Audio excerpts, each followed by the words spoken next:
Hello guys, welcome back to my YouTube channel. I hope you've been doing well. So today we're having something a little bit different. I'm having my two friends over, Madidimalo and Matejo, and then we're gonna be having a discussion about emotional and physical scars that they have on people. I hope you will definitely like this. Please don't forget to like, comment, share, and subscribe. Let's go.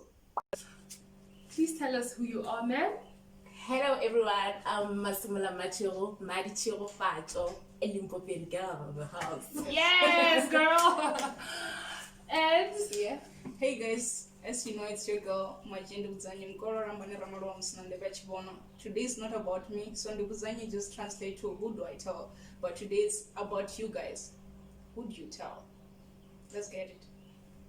who do you tell? Yeah. Who do you tell? So as we all know, October is Mental Health Awareness Month. So I'm going to be telling you guys a bit about mental health. So as we all know, mental health affects our psychological, mental and social well-being. It affects how we act, how we talk, how we feel, how we react towards other people, the type of choices we make, right? And mental health is caused by a variety of factors. It could be from life experiences, from that caused trauma, from a young age you went through. Some it was more intense than others, but it's not saying that we're invalidating pain, but for some it caused emotional scars that they carry in life, and they always look back at, and it affects their life even now, because it started making them act differently and whatnot. So I am to ask our panel members here to tell us or to narrate to us the story of that moment in their life when their life was changed forever. When I was 7 years old, I got a beautiful scar that is on my face, and since then my life has changed. So what happened? How did you get the beautiful scar on your face? I was involved in a car accident and I stayed in hospital for like some few weeks, and then getting back into the society, that is when I saw that scars can affect one's life in an emotional and psychological way.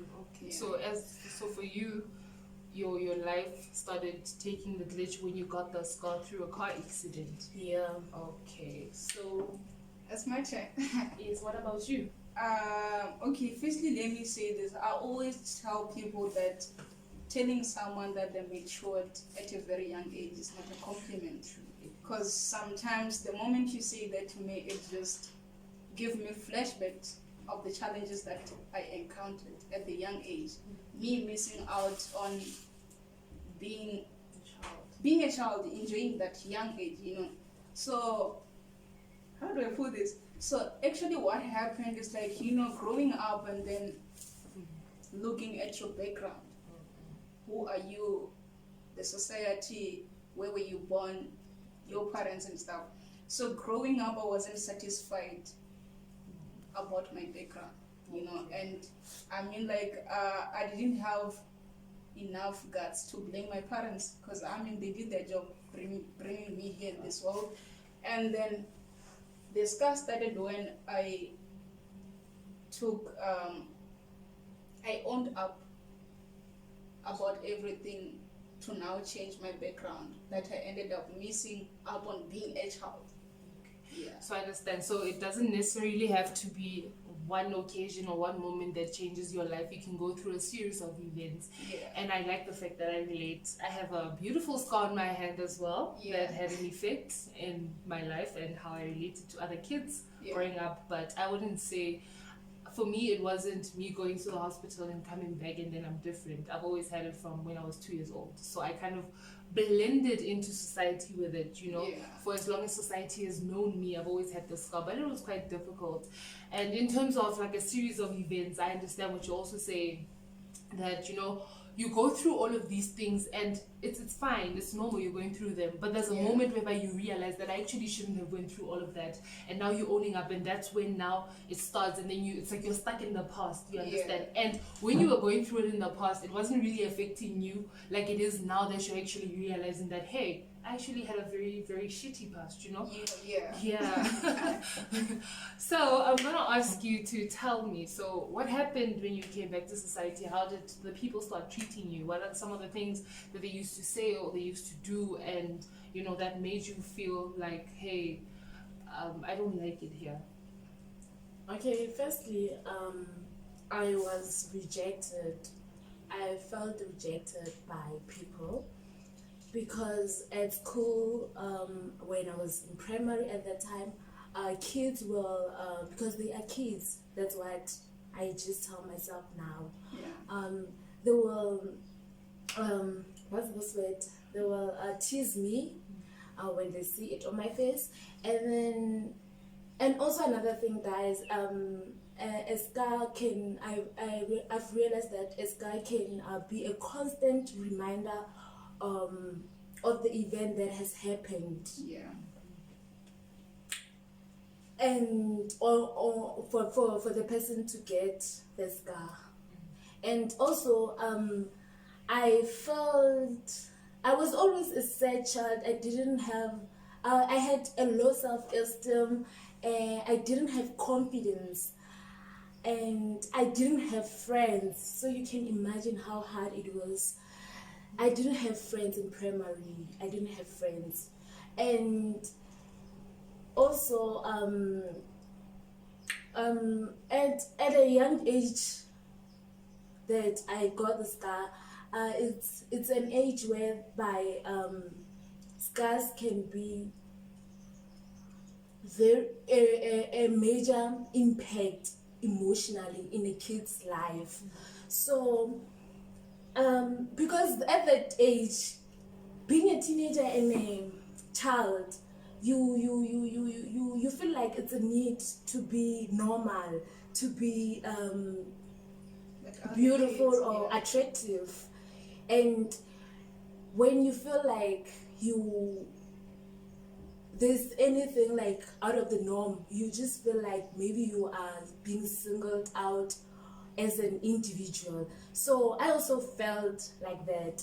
And I was really a sad child. And I also wanna I believe that at that time when a kid has scars, it's a time whereby they need emotional support from those who are around them. Yeah. They really need that. But tell my story, I'm just gonna say I didn't have that, and it was very bad. So as you guys can hear, you know, I think it also goes back to us as parents having, you know, responsibilities. We need to educate our children about difference. Yeah. That not everybody is going to look like you. You understand? You're going to meet a child who doesn't have one hand, or, you know, not everybody looks like you, and that doesn't mean that they're not normal, and that doesn't mean that there's something wrong with them. You understand?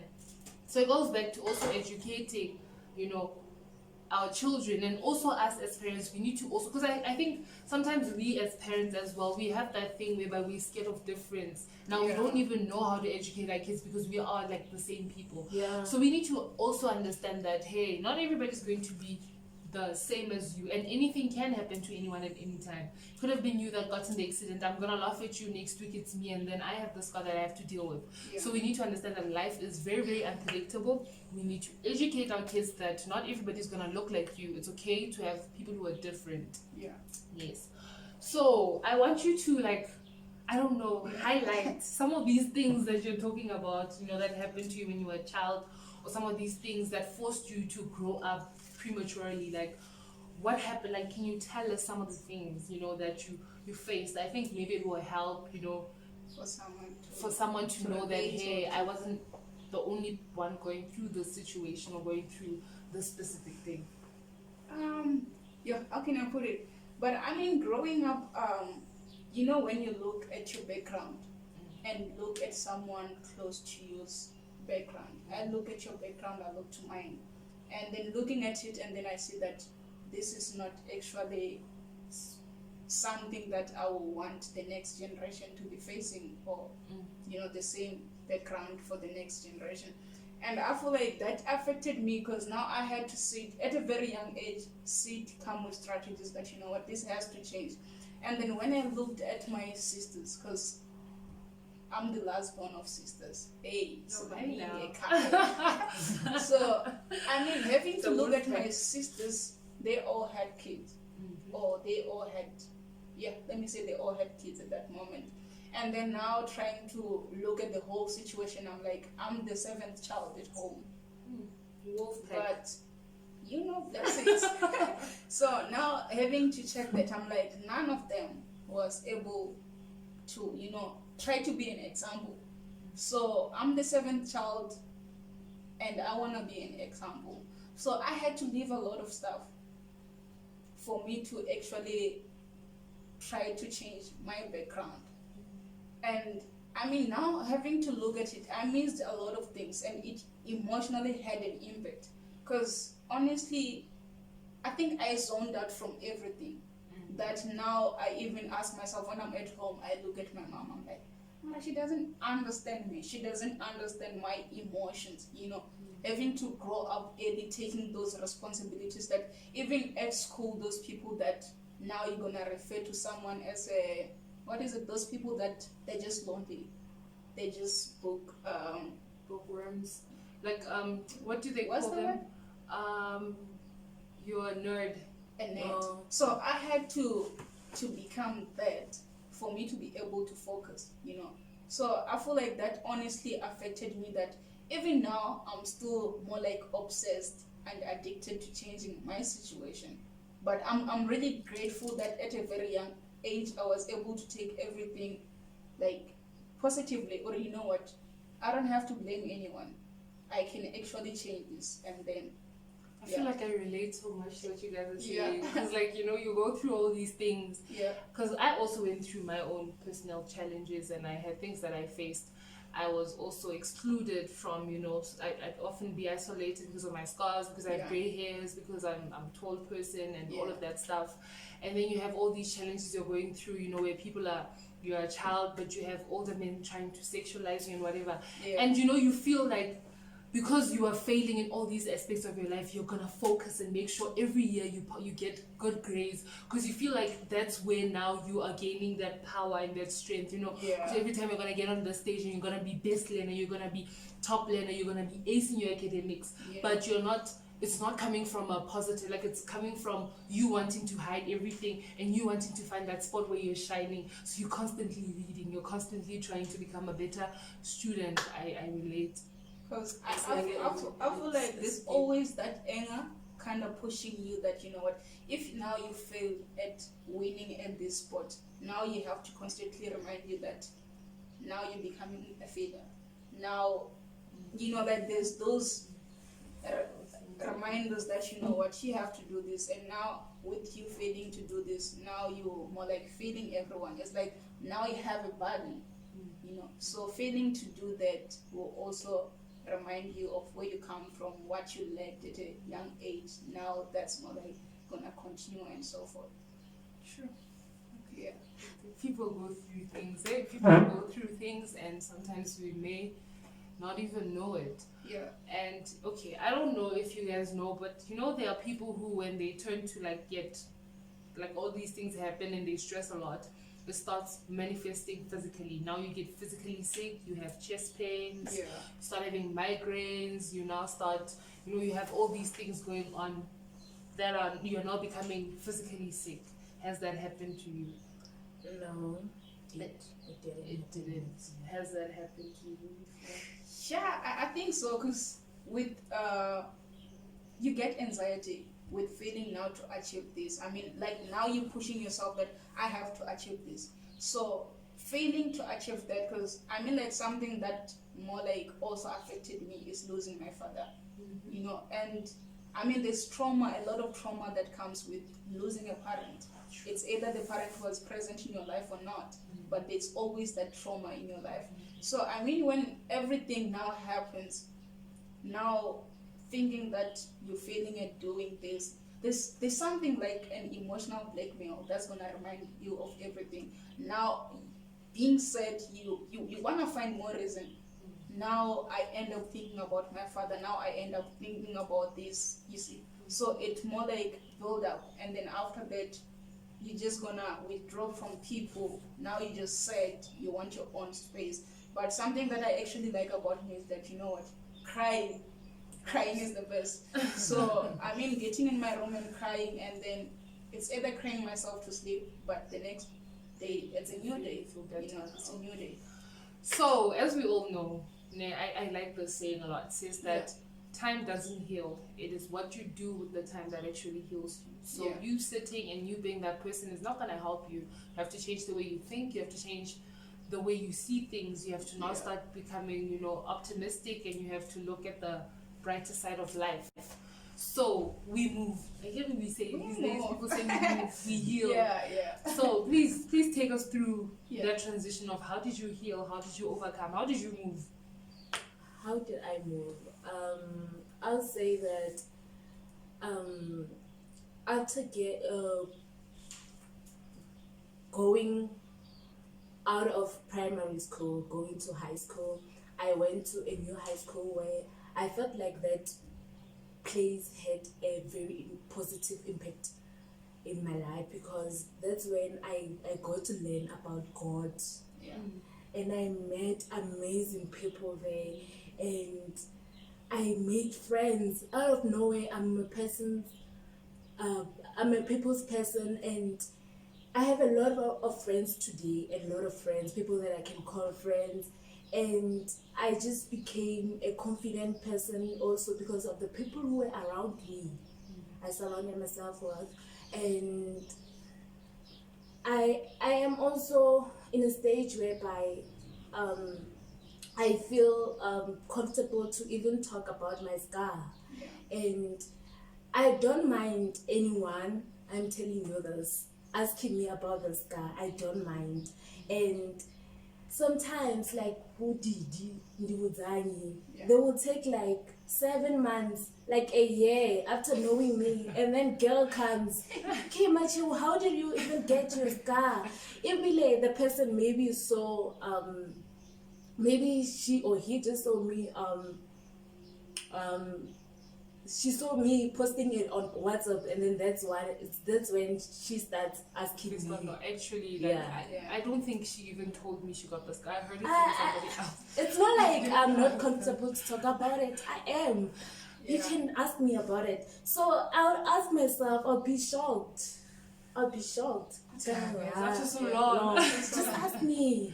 Like, legit, this is the first time I hear the story about how she got a scar. I never really asked.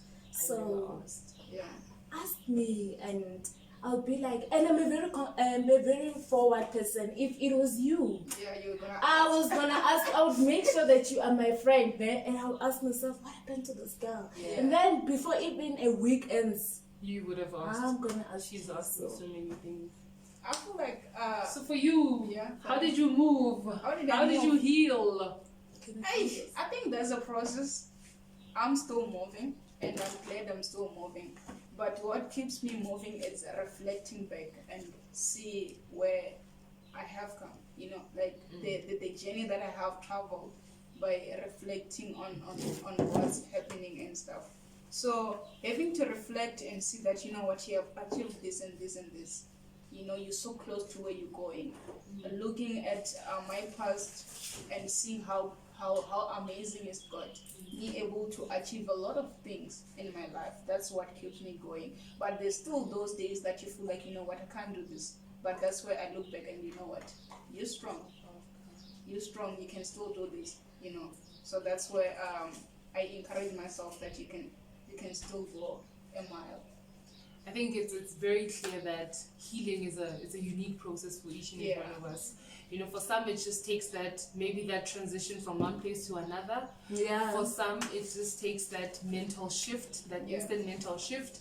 For some it takes going through it step by step. Like, it's different how it happens. You know, for her it took changing an environment and, you know, learning about God, you know, religion. You know, she started focusing on a higher power and, you know, feeling like, you know, somebody can be in control of me. For her it's a process, it's ongoing. It takes constant reminders of, hey, this is how far you've come. You know, it's creating a reference point, something to look back at, or a vision, something to look forward to, you know, for you to not lose focus and you just like, I'm going here, this is where I'm going, and I'm not going to fall back. Yeah. So healing is a very, very unique process for all of us, and whatever process, whatever way you choose or whatever route you're taking towards healing, as long as it will get you where you want to be, go for it. No matter how long it takes, do whatever you need to do to make sure that you are okay. You understand? So what would you say to if you were given an experience, a chance to go back to that child, like given your life now, and they're like, hey, we're taking you back, going back 7 years, and now you have all this knowledge, and now you went through all of these things. What would you tell to those If people? I have, like right now, you have all this experience, you have all this knowledge, you are now this emotional person, you've seen where you're gonna end up now, and somebody's like, with this I'm going to take you back to when you were 7 years old, and you now should tell those people something about you, or in 20 words, well, in like one sentence, what would you say? Look here, this guy here, it is to show you that it's a sign that God is alive, and also to show you guys, and also to also remind me who have this guy, and also it is to prepare me for more trials in the future, to say that you are strong, remember where you come from, back, the things that you experienced when you had the scars, being rejected by the society, that is just small. That is the things that you are in now in the future, they are just small. So remember where you come from. You were able to overcome that. So you can also overcome this. So, given an opportunity to go back to that person that you were, what would you tell that little Ndibuzani? What would you tell the people that were making you go through all of those things? I think I will still choose the same road, and then I feel like I will just tell myself that, you know what, you're the one who can change this. So I think I wouldn't even involve another person except the Lord. Or you know what, I need the strength from you for me to be able to overcome this. So definitely I will still choose the route that I chose, because it really did make me a very strong woman. For me, if given the chance to go back and talk to that child, I would tell that child that, hey, look here, you're strong. You got only one chance to live. It's not like you're gonna come back, you're gonna die and come back without the scar or come back without the challenges. You know, it's not, when you die, you're dead. Finished, you're gone. So please, give this you a story. Stop putting yourself through so much. Live, raise your head, walk into life. Like, be intentional about where you're taking yourself. Stop beating yourself up about all of these things. It's not worth it. You don't deserve it, and you only live once. Yes. So I think we've heard what my beautiful guests here have to say. They shared their stories, and I think you guys can, everybody who's going through something, you can make it. Just hanging there. Keep fighting for yourself, I have this thing where I'm told that if you're feeling something, if you're feeling a certain way and it's sad and it's a painful feeling, always give yourself a week. Like, give yourself a week and see if a week later you'll still be feeling the same way. Chances are you won't be feeling the same way, or the situation might have changed a bit, or you might have gained a certain knowledge on how to deal with the situation. So I want you guys to go out there, be great people, continue fighting for yourself, irrespective of whatever you're going through. The struggle is different for each and every one of us. Do not undermine your pain. Do not say that, hey, I only have a scar, somebody else lost their parents, so I should chill. Learn to go through stuff, learn to understand that your pain is enough, and if it hurts you, it hurts you. You don't have to compare it to somebody else's pain. You don't have to compare your life to somebody else's life. And you need to educate the younger generation on things that can, because a lot of us are going through problems right now because of the childhood experiences that we had. We should educate the younger generation to become better people, to be more kinder, you know, in life, to be more accepting, to be more friendly, because life goes forward and you don't want to have another kid holding on to traumas for the rest of their life for something that you did, whereas now you're moving on in your life and you're comfortable. So go through the pain, educate our young ones, teach them to not be scared of difference. And yeah, it was great. It was great. Honestly, it was great. And I also think there also something that's very important. Don't be that person that's going to remind other people of their trauma. True. Because, I mean, like you said, a wound can only stop bleeding. But, you know, so don't go there and exalt or be the constant reminder that happened to you. So that's why, I mean, with these two beautiful ladies, I only knew their stories this year. It's been 3 years knowing them, but I didn't know a proper way to approach them because I didn't even know where they are with the healing. But now seeing them and knowing that these two beautiful ladies, you know, they're proud of who they are. The beautiful scars are the ones that made them. So you know what? I think that's it from us. But you tell us. Yep, that's it for today. I was honored to be a host for the day. Yeah. I hope you guys like this video. Don't forget to like and subscribe and share with your friends and family. Share with your friends and families. If you want to share your experiences, you can always comment below and share your experiences. And scars tell beautiful stories. True, scars tell beautiful stories. So if you want to share your experiences, if you want to add a comment, if you want to also encourage people, if there's something you want to say, if you feel like there's something we left out, please do feel free to edit in on the comments below. Yes. And have a lovely week. Bye.